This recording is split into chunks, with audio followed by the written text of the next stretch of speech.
So today is a very special day. I am super excited to be here with Amy Reikowski of Data Stacks. Amy, thank you so much for taking the time to be here today. I can't wait for you to share your wisdom.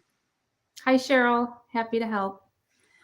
So this should be a lot of fun. And before we jump in, it's a really important topic of, how female leaders, emerging leaders can fast track their career as a young woman in technology. But before we get to it, can you share a little bit about your journey, how you got interested in technology in the first place? And was there a person or an event that inspired you?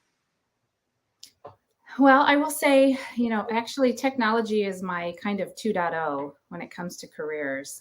When I was young in high school still, I really thought that photography and graphic photography was going to be my career path.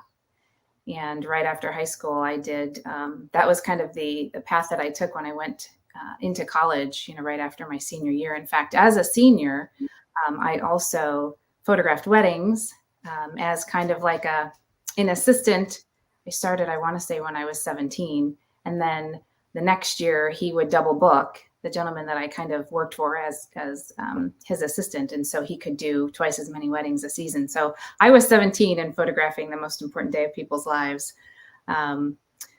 We didn't talk about my age, though.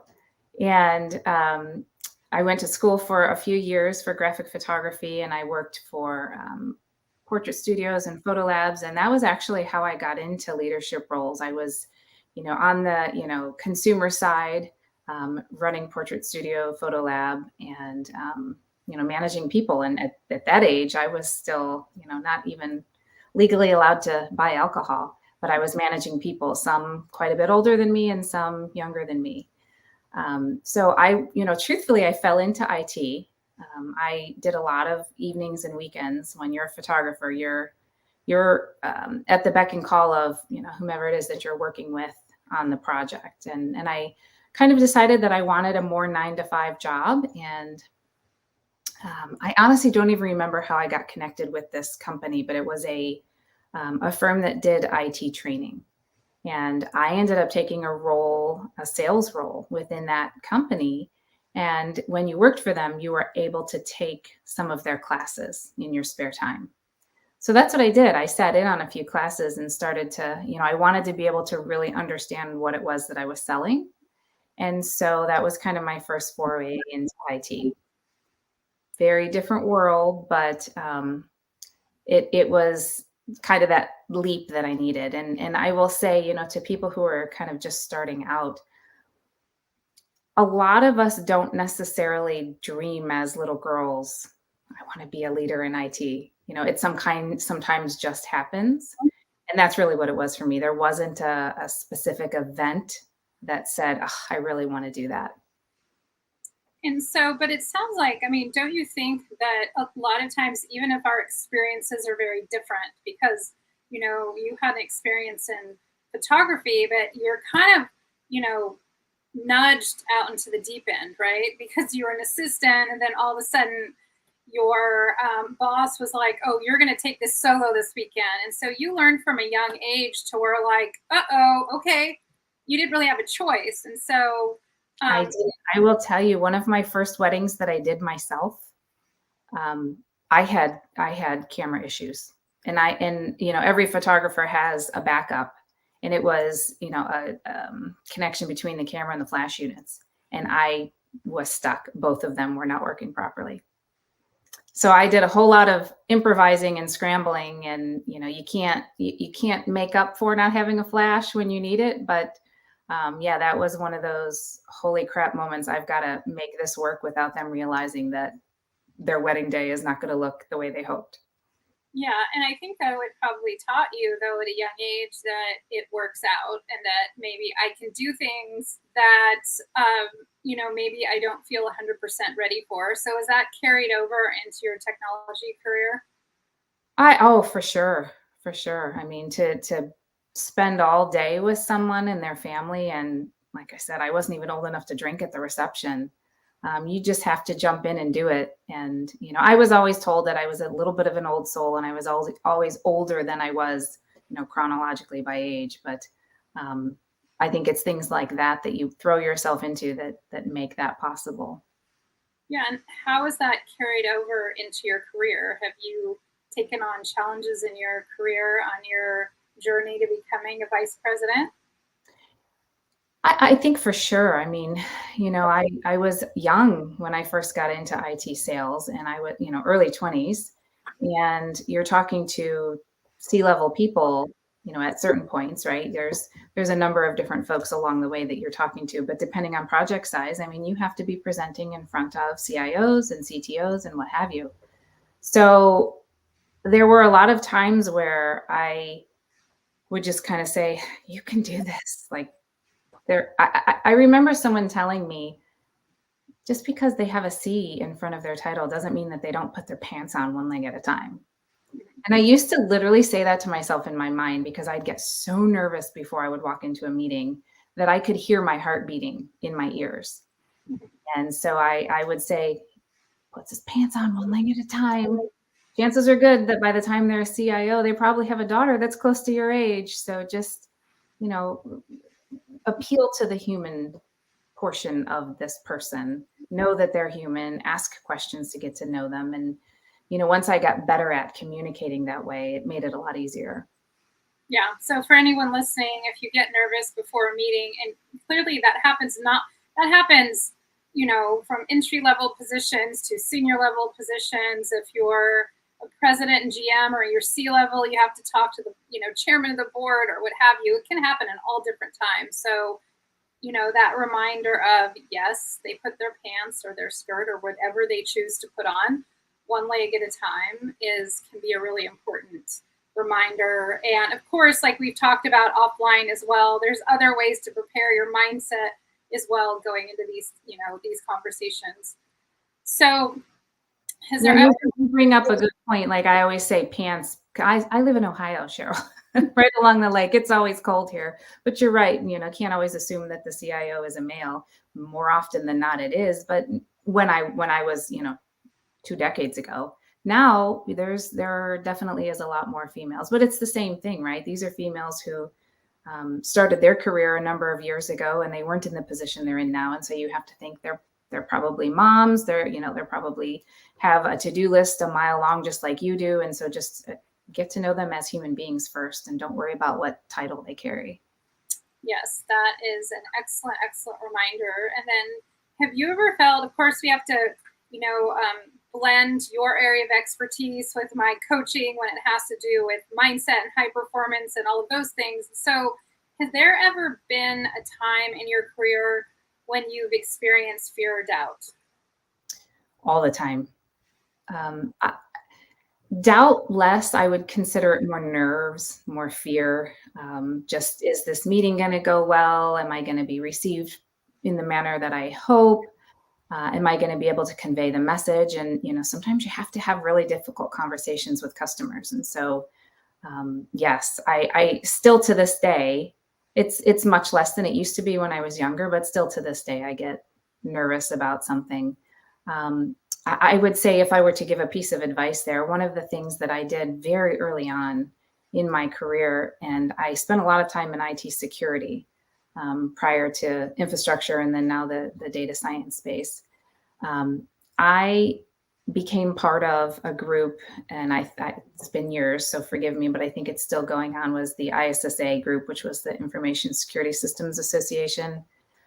They have local chapters, and I threw myself into that group and happened to know the person who was running the local chapter at the time. And he was moving and stepping down and kind of said, here's the ball, run with it. And so I would stand up in front of this group of techie folks that were predominantly men and host it. And I would have to, I was in charge of getting the speakers and, emceeing the event and invites and, just kind of planning the whole event. And it used to scare the crap out of me, but I did it purposefully to get comfortable in front of, speaking in front of a group of people. That was kind of my practice before I was, doing it in front of an important meeting that, had a dramatic effect on whether or not we were doing business with a customer. Yeah, and I just want to take a pause on what you said because it was so important. and maybe ask people who are listening, is there something that maybe you know that you should do, that you want to do, but you might be holding back a little because it's might be a little uncomfortable. So it's really important to, like Amy said, to just do it, as the slogan is. And one characteristic of world class performers, such as yourself, is that they might have fear or doubt, but it's just doing it anyway. It's just doing it anyway and preparing the best that you can, and knowing that whether it's perfect or not perfect, that it was a success because you've learned in the process and you tried. So I'm really glad that you brought that up. Now, do you have any particular advice for your younger self? We're talking about how to fast track your career, your leadership as a young female leader in tech. So if you would give your 2 decades ago younger self some advice, what would that be? I think the advice that I would give to my younger self is probably different than the advice that I would give to others. I'm happy to share both thoughts. But me personally, one of the areas that I still doubt myself is being able to have the technical conversations, deep technical, I should say. I obviously understand what it is that we do, but I couldn't necessarily get behind a computer and do it. And I think for me personally, I would have felt a little more confident in certain meetings if I had done more of the down the technical track as opposed to the business side prior to getting into the business side. Mm-hmm. So something to think about for folks. But as far as what I would tell others, I think there are a couple of things that worked for me, and I didn't know at the time that what I was doing was important. But when I would go to meetings, company events and sales kickoffs and whatnot, I really enjoyed just having a conversation with somebody that I hadn't met before, Mm-hmm. and struck up some friendships. And it's totally coincidental, but I have a gentleman that kind of became a mentor to me. And I didn't know it at the time. I enjoyed chatting with him because, forgive me, Ed, but he reminded me of my grandfather, who I adore. And he was our kind of a contracted COO at the time for a company that I spent about 8 years with. And we struck up a friendship, and he kind of became a sounding board for me. And we always stayed in touch. And we haven't worked for the same company in a very long time, many years. But we still check in with each other a couple times a year, and we still talk about things like finances and you name it, from personal all the way up. So you hear organizations talk about mentorship programs, and I think that they're very beneficial and helpful. But I also think that you need to build your network of people who you won't realize it until decades later that are probably mentored along the way. Mm-hmm. So I want to pause you on that, because that's a really important takeaway in that thinking. And it's a little more challenging now that we're still kind of in the midst of COVID. We're kind of in and out of it, but thinking through how can we proactively kind of broaden that circle. And it starts with gaining clarity on what we need. So, and thinking about who, I think it was Jim Rohn that said you are a compilation of the 5 people that you spend the most time with. So thinking about who do those 5 people need to be? Yeah. Good point.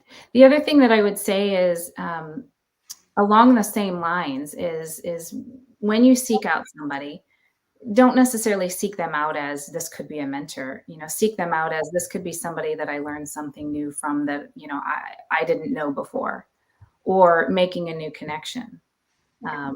I had, for a number of years, there was always an evening where, when we would all get together for a sales kickoff, I would hang out with, some of our quote unquote hackers, right? Ethical hacking, that's what you're contracted to do.